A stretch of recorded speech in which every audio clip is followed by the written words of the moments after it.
Hola a todos, bienvenidos al Portal del Villegas para esta edición de día lunes 6 de julio. Antes de empezar, espero que les haya gustado, los que lo vieron, el programa de este domingo con Álvaro Sala, donde hablamos un poco de música en las películas y otro montón de cosas a medida que iba avanzando la conversación.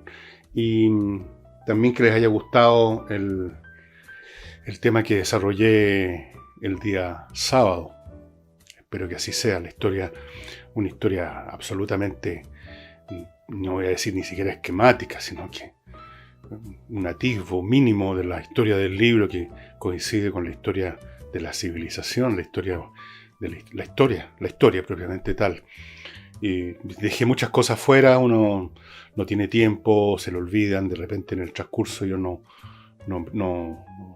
estoy preparando un curso, ni pretendo ni siquiera acercarme a eso, así que se me dan muchas cosas respecto al libro. Se me olvidó contarles, por ejemplo, que en algún momento, cuando los libros eran copiados, por lo tanto eran escasos y eran muy valiosos, los lugares donde se guardaban las bibliotecas, por ejemplo, Monacal y de otra parte, los libros estaban encadenados. O sea, una cadena más o menos larga, uno podía estirar el libro, estirar la cadena y leerlo en alguna pupitre, pero no era posible robárselo, no era posible llevárselo. Así eran de cosas como esas, se me fueron muchas, pero insisto, lo que les dije el sábado, que ustedes pueden encontrar muchas historias sobre el arte o la técnica de la impresión, la difusión de los libros, los cambios, los hábitos de lectura y mil cosas más. Una persona me comentó acerca de mis hábitos. Parece que suponiendo que yo no sé nada del uso de los e-readers, algo así como poniéndome quizá en forma inconsciente o tácita un poco dentro de la caricatura de la persona mayor que por lo tanto no entiende nada de las cosas de ahora. No es así. Entiendo perfectamente cómo funcionan los computadores, puedo arreglar computadores, puedo programar computadores, conozco lenguajes de computación, o sea, estoy al día en eso. Otra cosa es que a uno le gusta más tal o cual manera de consumir la lectura que otras. A mí me gusta más el papel y eso es todo. Pero está bien, son comentarios válidos que reflejan cosas que las uso de feedback para otros programas u otros temas. Entrando en materia, este fin de semana el presidente anunció una serie de iniciativas tendientes a ayudar a las personas de esa entidad, para mí un poco misteriosa todavía, que llaman clase media.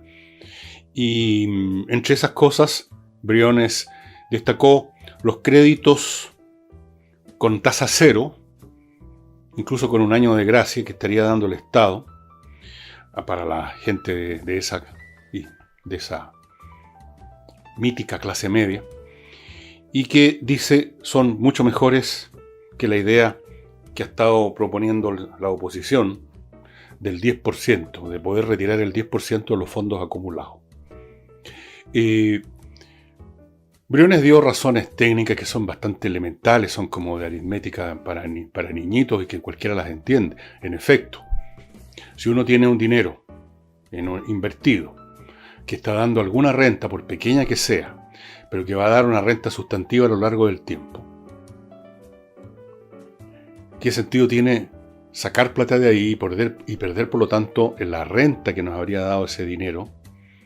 Si en cambio, en vez de hacer eso, podemos obtener un préstamo sin interés, es evidente que es mucho más conveniente. Pero el tema del retiro o no, de abrir un pequeño e inicial forado, esa es la idea en el fondo, en las AFP, no es un tema técnico, es un tema político. La oposición ha apoyado y promueve y empuja y forcejea con esto por una razón política. ¿Por qué? Primero, no tienen interés en mantener el sistema de las AFP, lo quieren destruir. Y esto es una manera de empezar a destruirlo. Esto es como abrir un primer agujero en un dique. Tarde o temprano ese agujero va a crecer y se va a venir todo abajo. Imagínense que se pueda sacar un 10% ahora, por la crisis de ahora. Van a venir otras crisis en la historia de nuestro país, del planeta, en el futuro. puede ser recesiones mundiales, pueden ser guerras que interrumpen la actividad económica, pueden pasar mil cosas. Y entonces, una vez que se dio la luz verde por una razón, ¿por qué no se da la luz verde para otra? Y así se demora el sistema. Les interesa demoler el sistema, como les interesa demoler todas las instituciones del modelo. Eso es una cosa. Segundo, les interesa políticamente, porque ellos apuestan a la ingenuidad del público, que no va a hacer este simple cálculo de que sacar un dinero que les estaría dando una renta no es buena idea si se puede obtener ese dinero de otra forma, sin pagar, sin perder esa renta, sin pagar una renta al otro, al prestador, en este caso el Estado, con 1 año de gracia, 3 años de plazo. Bueno, las están dando. La gente no hace ese cálculo, sino que tienen la sensación de que están recuperando algo que le sacaron a la fuerza, que están haciendo una expropiación de sus propios, le están haciendo una expropiación a estos fondos capturados por los imperialistas, los explotadores, los capitalistas, el Estado, los militares, los fascistas. Eso. Entonces, es popular. Pues si es mi plata, dicen, pues yo tengo derecho a sacarla. Claro. Y después tienen derecho a reclamar de que sus pensiones son muy insuficientes.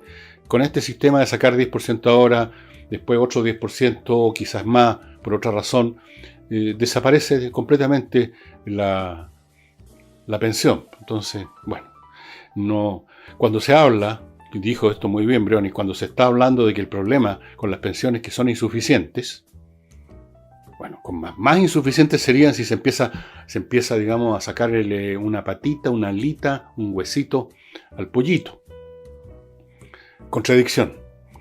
Pero es un tema político entonces por este motivo, porque puede ser popular, puede ser atractivo a primera vista, ayuda a demoler el sistema, así que lo está promoviendo a todo dar.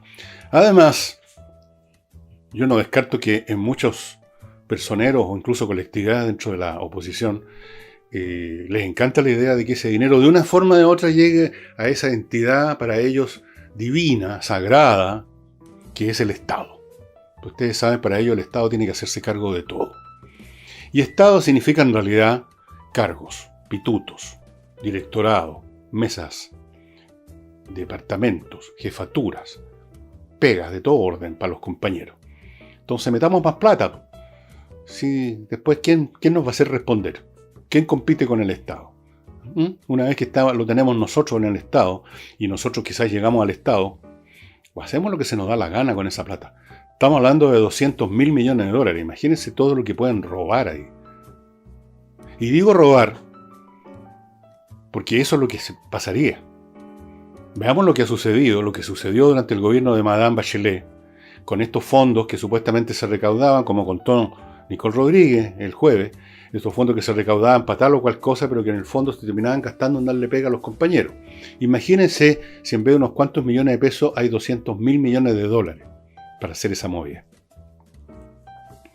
Vamos a ver qué sucede.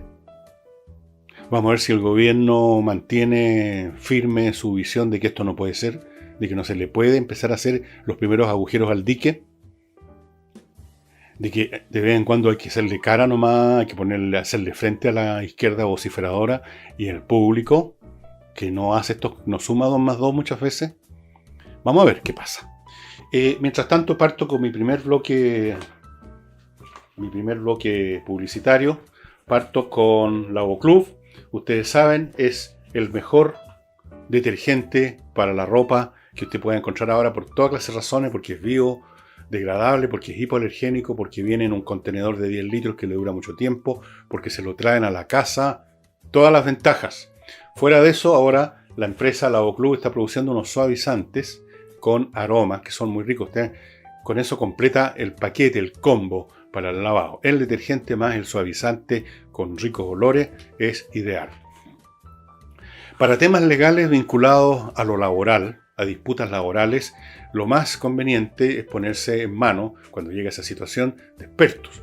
Y no hay mejores expertos en este campo que el Buffet GMS, conformado por los abogados Gajardo, Morando, Schwartz y Figueroa.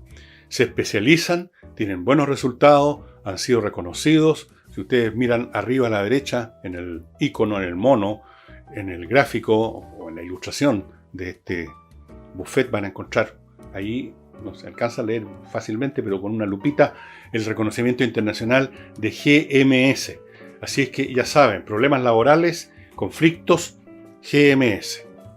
Y bueno, ¿qué les digo a Notario Express que no les haya dicho antes, estimados amigos? Esta empresa que está en una página web, notarioexpress.cl, que les permite facilitar, hacer más rápido, más seguro, mucho más cómodo los trámites notariales.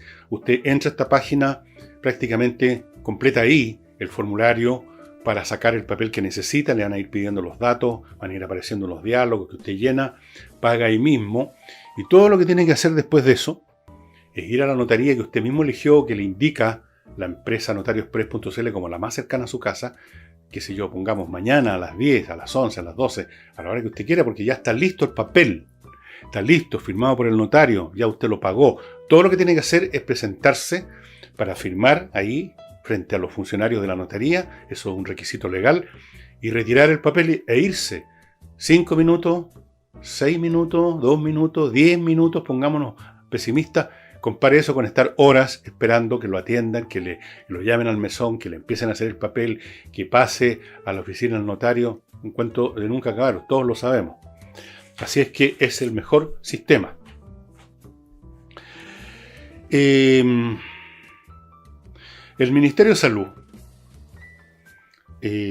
ha anunciado nuevas cifras que parecen mostrar que efectivamente ha ido bajando. Esto es una cosa de números, salvo que venga otra vez Espacio Público diciendo que esos números no son los correctos. Bien, han ido bajando los casos en una proporción que está cargando cierto vuelo. Y vamos a ver qué encuentran ahora para objetar a esto. ¿Qué dicen para refutar esas cifras? Que no ha bajado el número de muertos, sino que se convirtieron en zombies. Parecen vivos, pero están muertos. Que no ha bajado el número de contagiados. Lo que pasa es que el Estado ahora está, para no gastar plata, están haciendo menos controles, menos testeo. O que, bueno, no sé, porque han tomado distintos, no solo este grupo, ¿no? Sino que otros de repente toman una dirección, un tac, y al otro día toman otro, de acuerdo a qué es lo que hay qué es lo que está haciendo el gobierno para ir a la contraria. O sea, es así, no tiene vuelta. Vamos a ir viendo qué nueva cosa, dejémonos en suspenso para que por lo menos nos diviertan con una novedad, a ver qué encuentran ahora para refutar esa cifra, qué va a decir la ministra de Salud, el señor Marco Enrique Ominami, la señora Isquia Sichel, qué nombre más raro, pero en fin, tal vez, no es culpa de ella. Otro tema que supongo que va a interesar más a los espectadores argentinos, que no dejan de haber unos cuantos de este programa. No muchos, pero hay unos cuantos. El señor presidente de Argentina, el señor Fernández, tomó el micrófono para decir con la expresión más contundente de rabia, de molestia, de indignación, y de que encuentra una cosa de lo más miserable que la coalición opositora haya insinuado, dijo él, que en el asesinato de don Fabián Gutiérrez, que estaba investigando el tema de los cuadernos. El tema de los cuadernos llaman en Argentina el tema de algunos desfalcos que habría sido partícipe la señora vicepresidenta. Entonces, resulta que encontraron a Fabián Fernández muerto, asesinado. No es que lo encontraron con un ataque que le dio un patatú. Lo encontraron degollado y le habían pegado en la cabeza, etc. Lo asesinaron. Entonces, pensando seguramente la gente de esta coalición en otros casos que han habido en Argentina de crímenes cometidos para terminar con una investigación, como fue el caso, ¿se acuerdan de ese fiscal que es asesinado? Incluso hay una serial de televisión sobre eso, que fue asesinado porque estaba investigando la posible conexión entre quienes pusieron una bomba que mató mucha gente en una institución vinculada a los judíos en Argentina, y el gobierno, una ligazón en que estarían mezclados los iraníes, elementos locales, elementos políticos argentinos, etc. Estaba investigando y lo asesinaron, inventando un suicidio que, según la investigación forense, habría sido en realidad un asesinato. Y seguramente hay otras situaciones en Argentina donde hace mucho, pero mucho tiempo que la política no se diferencia mucho de las actividades de la mafia, de lo que ustedes pueden ver en la serie El Padrino, más o menos. O sea, hay un momento en la historia de los países en que la política, en un proceso acumulativo, empieza a mezclar sus métodos, sus personas y sus intereses con elementos o del narcotráfico o de los mafiosos locales o nacionales, y se va formando una maraña apestosa y siniestra que naturalmente es capaz de ir mucho más allá que lo que puede hacer una institución política normal, llamémosla así, que si se ve molesto por alguien lo puede querellar quizás, o algo, una cosa así. Pero aquí, cuando usted está aliado con el narcotráfico, cuando usted está aliado con los mafiosos, cuando usted está aliado con asesinos, cuando usted está aliado con sindicatos corruptos, también como el caso de Argentina, no veo por qué no puede haber un tipo o varios tipos que sin necesidad de contarle nada al gobierno cometen un crimen. Cuando Fernández dice que se indigna porque están mezclando al gobierno, puede estar diciendo la verdad en el sentido que no era necesario, para matar a este señor Gutiérrez, que se tomara esa decisión, digamos, en un consejo de gabinete. No era necesario que le contaran a Fernández. No era necesario que estas cosas llegaran a esas esferas. De hecho, en muchas operaciones, black ops, como dicen los gringos, operaciones negras, en que se llevan a cabo asesinatos o cosas aún peores, uno de los elementos típicos es que la cúpula superior del Estado no es informada.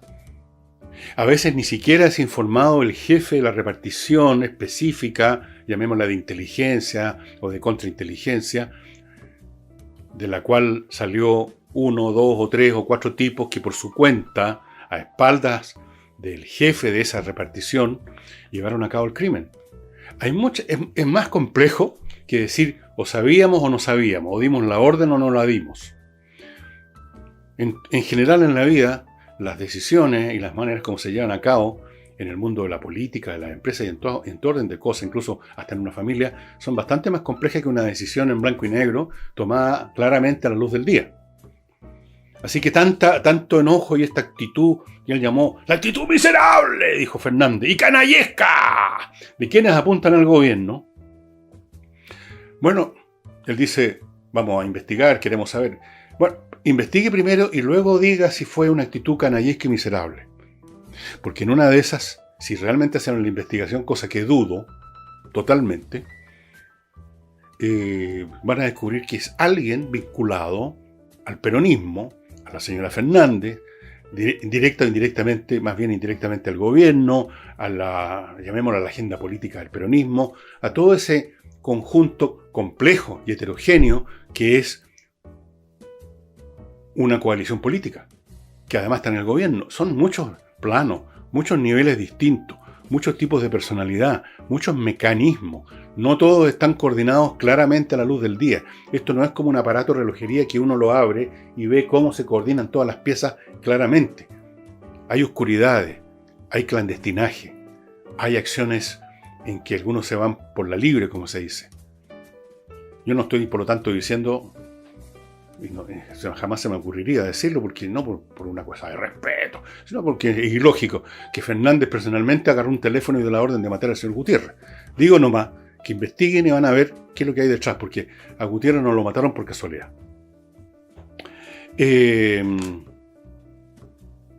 Permítanme ahora pasar a mi segundo bloque publicitario. Voy a partirlo esta vez con Ozonium, que elimina el COVID-19 y otros virus y bacterias y todas esas cosas que anden por ahí dando vuelta en el recinto en que usted está. Un recinto, un lugar cerrado, o sea, su casa, para empezar a hablar, sus vehículos, su oficina, el baño de la cafetería o de la bomba gasolinera o del supermercado, lo que sea donde se mueve gente.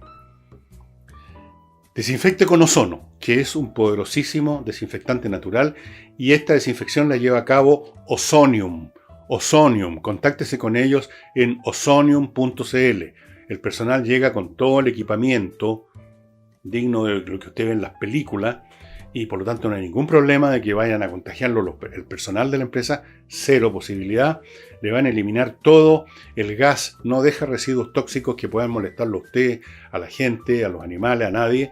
solamente destruyen los virus y ocupa todo el espacio. Un gas se expande, esa es la naturaleza de los gases, cubre todo. No hay ningún rincón que usted se le haya olvidado.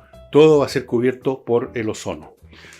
Y para vender su propiedad, amiga, amigo, cosa bastante más difícil en estos tiempos, póngase en manos por lo mismo, porque es más difícil del mejor. Hey, el más rápido corredor inmobiliario de Chile, por sus técnicas, por su manera de hacer el trabajo. Y yo tengo ya antecedentes de personas que recurrieron a Hey y me mandaron mail contándome que estaban muy contentos. Y créanme que es totalmente así. Así es que Hey, fuera de eso, sabe encontrar buenos arrendatarios, que no lo vayan a defraudar, sabe administrar arriendo, si usted es rentista, póngase en manos de él y termine con esa carga, y sabe tasar propiedad de cosas súper importantes para vender, porque un precio mal puesto jode de principio la venta, o lo jode usted con un precio inferior al que podía haber sido, pero un precio demasiado alto tampoco sirve. Sabido, me contaban ayer nomás, de una persona que está tratando de vender un departamentito ahí nomás, lo conozco, en una suma ridícula, que 3 veces su valor. El día de San Blando lo va a vender. Y controller, amigo. Si usted quiere optimizar el funcionamiento de su aparato administrativo en la empresa, el que se encarga de la contabilidad, de los pagos de las cotizaciones, los sueldos, todo eso, los impuestos, desde luego, póngase en manos de controller. Una empresa que se formó para examinar cómo funcionan estas partes de las empresas y optimizarlas, encontrar los cuellos de botella, encontrar las cosas que funcionan mal, encontrar las que funcionan a media y generan un frenaje artificial y un costo extra. Todo eso, Controller lo hace y tienen planes para hacer este estudio y para darle asesoría para empresas pequeñas, medianas y grandes. Y un tema que un poco más grande que quiero tratar hoy día, y tengo tiempo todavía, me parece, sí, es uno que me lo ha inspirado, se me ha ocurrido hacerlo a raíz de una noticia que vi este fin de semana que ya lleva las cosas aparentemente al extremo, aunque no hay extremos para esto, de una escultura que es muy conocida, que está en Copenhague, Noruega, que está en medio del puerto, que es una sirenita, un monumento que se hizo para honrar la memoria de un famoso cuentista, literato de esa nacionalidad, Hans Andersen. No me acuerdo el nombre de pila, pero Andersen. Los cuentos de Andersen, te recordarás. Es una ninfa, una sirena que está en una piedra ahí en medio. Bueno, un imbécil, porque no hay otra palabra, con todo respeto, le puso al pie, con una pintura en la base donde está la estatua, Racist Fish, pez racista. ¿Qué puede tener de racista un monumento que no tiene nada que ver con razas, ni con personas de verdad que hayan tenido alguna relación con temas de razas? ¿En qué sentido un pez puede ser racista? ¿Cuál es el fin? ¿Cuál es el objeto? El escritor, Andersen, no tuvo ni una relación con las razas y el racismo porque, para empezar a hablar, en su tiempo y en su país, no tenían el más mínimo contacto con otras razas que no fueran su propia raza nórdica. No habían inmigraciones masivas a ese país, eran puros noruegos, todos iguales. No tenía ninguna vinculación con el comercio de esclavos que pudiera haber, tampoco, nada, cero. Huevo, pero pez racista. Entonces, uno ve estas cosas y se asombra. Y el punto que quiero hacer es que en realidad no es asombroso, da lo mismo cual sea el blanco. La cosa es que cuando se desatan en un país, en una localidad, en una ciudad, y incluso a veces en toda una área del planeta o en el globo en completo, un movimiento que puede durar mucho tiempo, puede durar poco, una concentración que a lo mejor dura un día o unas horas, o dura con movimientos continuos, como ha durado en Chile hasta que llegó la pandemia, la revolución de los compañeros luchadores. Cuando eso sucede, el atacar objetos inertes, que para estas personas, directo o indirectamente, o a veces en forma inexistente, son representativas de lo que quieren destruir del sistema, es lo más natural y normal. No tiene nada extraordinario. Hay algunos actos incluso que ya se han convertido como en un estándar de las manifestaciones de protesta contra algo. ¿Cuántas veces usted no habrá visto en televisión a una muchedumbre quemando una bandera? Como no pueden quemar un país, como no pueden tocar un país porque es un concepto abstracto en primer lugar, queman la bandera. No hace mucho vi unas imágenes de una marcha que se organizó en Teherán, Irán, contra el imperialismo norteamericano. Entonces, como no pueden atacar el imperialismo norteamericano, dibujaron o pintaron en el suelo creo que una efigie de Donald Trump para darse el gusto de caminar por encima, para pisotear la pintura que ellos mismos habían hecho. Y por supuesto hubo quema de bandera. En otros casos queman efigies hechas de cartón o de tela, donde está representado el personaje odiado, que a su vez, como personaje representativo de una nación o de una institución. Los ataques a los monumentos en Estados Unidos también. Todos bajo esta consigna que sirve para un barrido y un fregado, el racismo. Porque tienen que tener un nombre. Ya las marchas que yo primero conocí de cabro eran siempre antiimperialistas. Todo tenía que ver con el antiimperialismo. No a la guerra de Vietnam. Yankees go home. Yankees fuera de Vietnam. Siempre las marchas, los eslogans giraban alrededor de esas 2 o 3 frases. Entonces, como no se podía destruir al imperialismo, como esos estudiantes que andaban ahí frente al consulado no podían atacar al presidente de esa época de Estados Unidos, o siquiera al embajador de Estados Unidos en Chile, buscaban algún objeto físico al cual agredir. Y era el consulado, que estaba frente al parque forestal. Y creo que sigue ahí, no sé si sigue ahí el consulado o no, un edificio muy bonito. Entonces lo bombardeaban con bolsas de pintura roja. Y esa era su ataque a una cosa física. En Estados Unidos últimamente hemos visto la destrucción o el derribo o el pintarrajeo de monumentos de personas como incluso Abraham Lincoln, supuestamente racista, a pesar de que fue él que decretó la abolición de la esclavitud. Washington, el padre de la patria, algo así como el O'Higgins de Estados Unidos. Jefferson, un gran personaje, uno de los padres fundadores. Me parece que uno de los firmantes de la Declaración de Independencia de los Estados Unidos, ¿no? Luego generales de la Guerra Civil, confederados. Ahí podríamos decir, ahí tiene como algún atisbo de sentido. Generales que luchaban por la Confederación, que era ese grupo de Estados que estaban defendiendo la esclavitud, aunque en realidad en primera instancia lo que querían defender era su independencia, y bueno, y eso estaba asociado económicamente con la esclavitud. Entonces vamos echando abajo el monumento de este gran general de la Confederación, no me acuerdo en este momento el nombre, ya me voy a acordar. Creo que también echaron abajo el del Ulysses Grant, que fue el gran general de la Unión. ¿Qué es lo que no han echado abajo? Cristóbal Colón, damas y caballeros, echaron abajo el monumento de Cristóbal Colón por racista. ¿Pero de qué están hablando si Cristóbal Colón no alcanzó ni a ser racista siquiera, ni aunque hubiera querido? Hizo 2, 3 viajes, creo que fueron 3, y iba y venía, y no se instaló a matar aborígenes o a convertirlos en esclavos de las propiedades. Todo eso ocurrió mucho después de que estaba muerto Cristóbal Colón, pero igual lo echaron abajo porque era representativo. ¿Representativo de qué? De Europa. ¿Y qué es lo que es representativo de Europa? De los blancos racistas, imperialistas, colonialistas, revisionistas. Entonces, como no pueden atacar tampoco a Europa, ni pueden atacar a la raza blanca como conjunto, no pueden atacar la historia, es una cosa que se desvaneció en la nada, entonces echemos abajo el monumento de Cristóbal Colón, porque está a mano.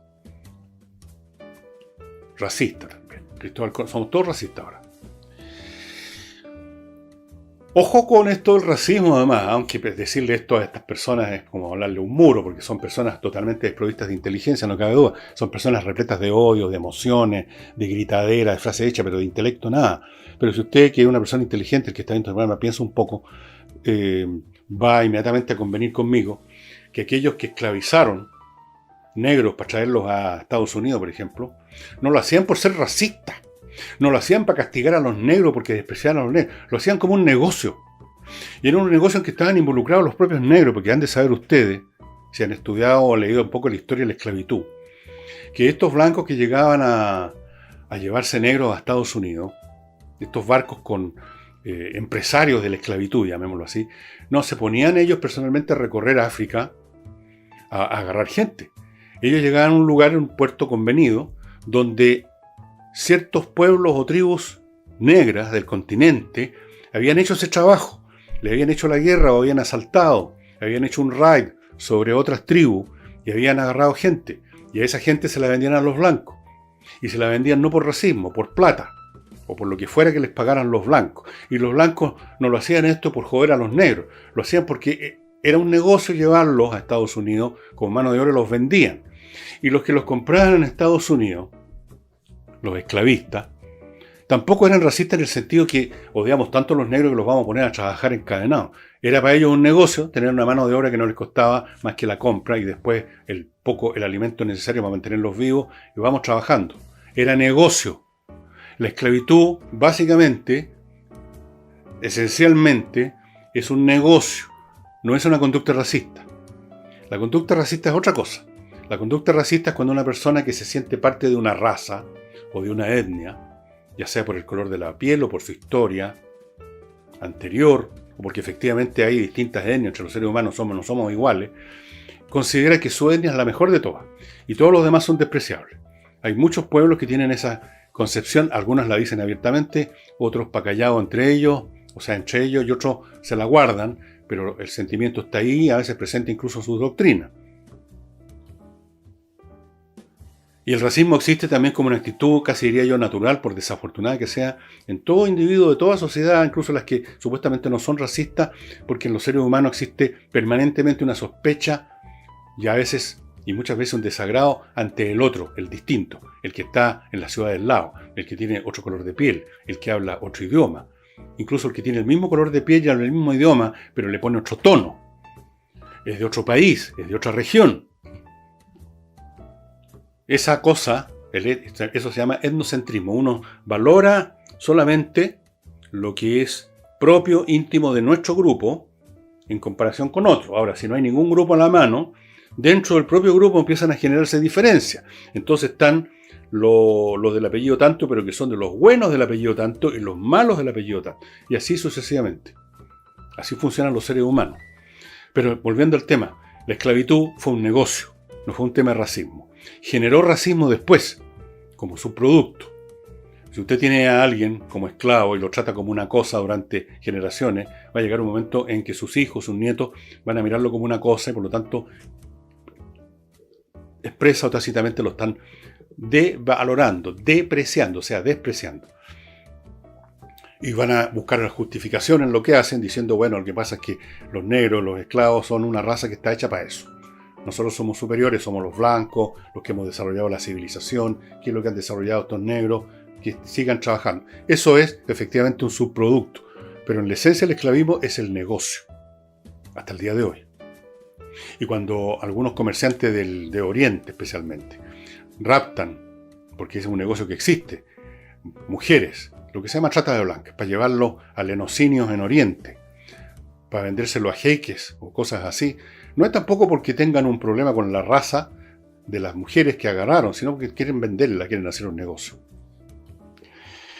Volviendo al tema del ataque a monumentos y cosas. Bueno, esto es muy viejo, como les decía, esto de atacar cosas que supuestamente son representativas del concepto, de la idea, de aquello que realmente odiamos. Es tan viejo. Hay todo un periodo histórico en la historia, o todo un periodo en la historia del Imperio Romano de Oriente, o sea, de Bizancio, de Constantinopla, donde hubo una querella que duró más de 100 años, que era la iniciada por la adoración o no, o la destrucción de los íconos del cristianismo. Hubo una facción que de pronto decretó que no debían adorarse o uno arrodillarse a rezar frente a una estatua de un santo, por ejemplo, que eso era una adoración idólatra, o sea, adoración de los ídolos. Y ese movimiento se llamó el iconoclastria. Los iconoclastas eran los que querían destruir y destruían. Entraban a la iglesia con martillo a romper todo. Hubo querella, hubo luchas políticas de gran magnitud en ese periodo en Bizancio por el tema del ataque a cosas. A cosas. Uno se pregunta desde el punto de vista del sentido común y desde la frialdad del presente que mira hacia atrás toda esta historia. Dice, ¿y qué le importaba a alguien que no quería rezar frente a un mono, que hubiera alguien que estuviera haciendo? ¿Qué le importa a uno cómo rezan los demás? Yo rezaré como se me da la gana. No. Eso para las masas no es suficiente. Se requiere algo a que odiar, que destruir, que atacar. Entonces, si no es los blancos que llegaron en 1492 a América, echemos abajo, porque ya se murieron esa gente y sus descendientes no los podemos atacar, echemos abajo el estatua de Cristóbal Colón. ¿No es cierto? Es típico de nuestra brillante raza, la raza humana, que a veces uno lo escucha de gente, qué maravillosos somos los humanos, mira todo lo que hemos creado. Se le olvida que eso que llamamos la civilización ha sido creada por el 1 por 1000 de los habitantes del planeta. Los demás, todos los demás, yo incluido, por supuesto, somos simplemente monos amaestrados que aprendimos a usar algunas cosas, nada más. Porque tampoco sabríamos ni siquiera reparar la cosa más elemental. No somos capaces de armar nada. Si hoy en día llega una nave extraterrestre y agarra a 1000 personas comunes y corrientes y las pone en una isla, en 10 días han vuelto a la era de las cavernas. No van a reconstituir la civilización de la cual ahora disfrutan. Así que esto de los ataques a los monumentos, a pintar la estatua de la Sirenita en el puerto de... en Oslo creo que está. En Copenhague. Estándar, convencional, completamente conocido. Y antes de entrar a la literatura que les tengo para hoy día, recuerden el ajedrez y el reloj electrónico, que se lo he mostrado muchas veces ya, que está distribuyendo Pablo Tolosa en su espacio ajedrez.com. Tenga las dos cosas, lo mejor. Pero si ya tiene una de ellas, bueno, la otra. Y arme el paquete. El ajedrez, ya sabes, lo he dicho, es el mejor entrenamiento mental para chicos y grandes. Y para los chicos, el hecho adicional es que no solo los mantiene, sino que los forma. Les forma los mecanismos del pensamiento riguroso. Ayuda mucho a eso. Así es que entren en espacioajedrez.com, compren esto, vienen con licencias para entrar a espacioajedrez.com. Todas las ventajas. Les recuerdo además que ustedes pueden hacer negocio en Estados Unidos muy fácilmente con inviertaenusa.cl. Invierta en usos, amiga, USA. United States of America. Entre paréntesis, aprovecho la oportunidad, que se me olvidó cuando correspondía, de saludar a mis amigos, porque tengo amigos en Estados Unidos, a Steve Blinko, por ejemplo, a Larry, etc. Por el Día de la Independencia de Estados Unidos. Un tremendo país, un gran país, que realmente, aunque parece, cuando uno lo escucha decir al presidente o a los gringos que somos el faro de la humanidad, uno dice, están exagerando, esto es chauvinismo, pero no. Fue efectivamente el primer país en la historia de toda la raza humana que se constituyó como una democracia republicana en 1776, cuando se liberaron del dominio de la corona británica. Y ha sido hasta hoy, a pesar de todos sus defectos innumerables, que podrían llenar páginas, el lugar donde la gente quiere ir, pues eso lo dice todo. No, la gente no quiere ir a Albania, la gente no quiere ir a Rusia, la gente no quiere ir a Cuba, y yo no creo que haya ningún idiota que quiera ir, salvo uno que no voy a mencionar, a Venezuela. Pero Estados Unidos, curioso, ahí es donde todos quieren irse. Entonces, para hacer inversiones allá, lo mejor es inviertaenusa.cl. Le van a dar no solamente una tremenda lista de posibles y concretas posibilidades de inversión en bienes inmobiliarios, bienes mobiliarios, arriendos de departamentos, de casa, compra de terreno, sacarle una cuenta corriente ya, tramitarle una visa de residencia por ser inversionista, todo en cuenta corriente en inviertaenusa.cl. Digo cuenta corriente porque le pueden abrir una cuenta bancaria en un banco norteamericano. Y no olvide Climo, la empresa chilena, líder en climatización, que está funcionando sin problema. Se demoran un poquito más en las cosas pero se demoran un poquito más porque su personal es revisado todas las semanas para ver su estado de salud. Funcionan con un equipamiento especial, entonces todo un poquito más lento, pero están instalando estos equipos que le entregan frescor en verano, calor en invierno, filtran el aire, funcionan con electricidad, gastan muy poco, control remoto, tienen hasta una conexión de internet. Así que más quiere.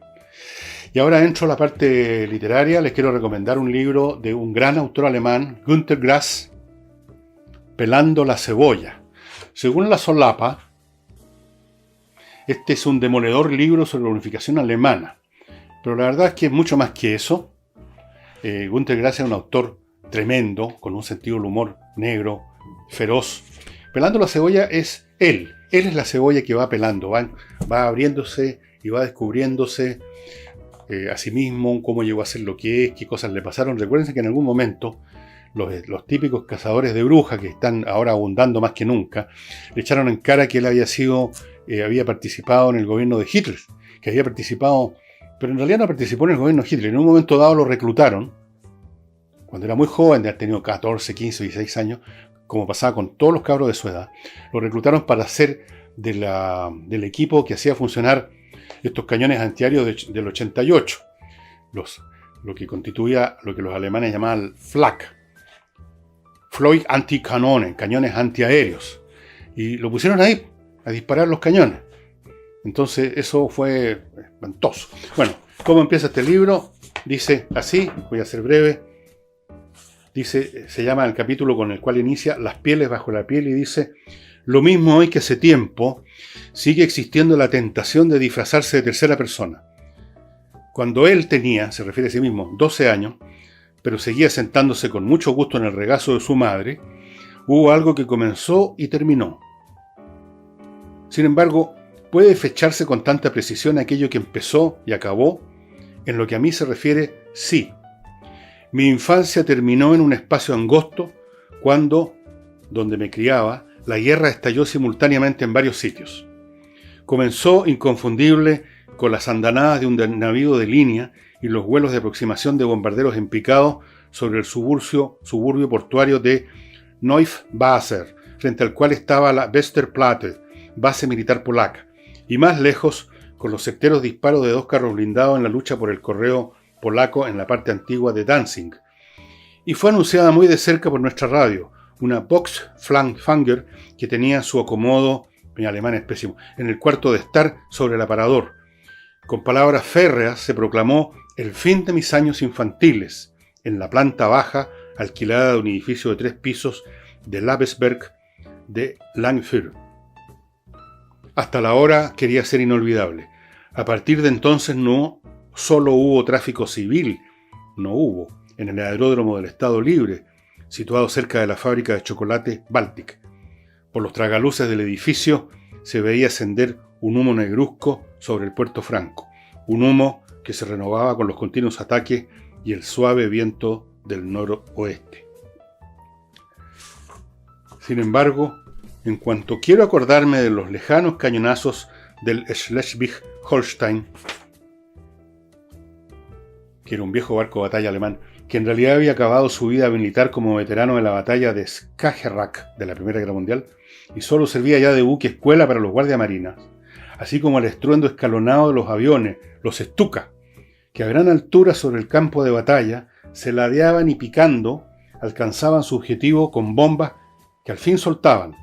Se redondea la pregunta: ¿por qué recordar la infancia y su final tan inamoviblemente fechado cuando? Y aquí suspendo la lectura.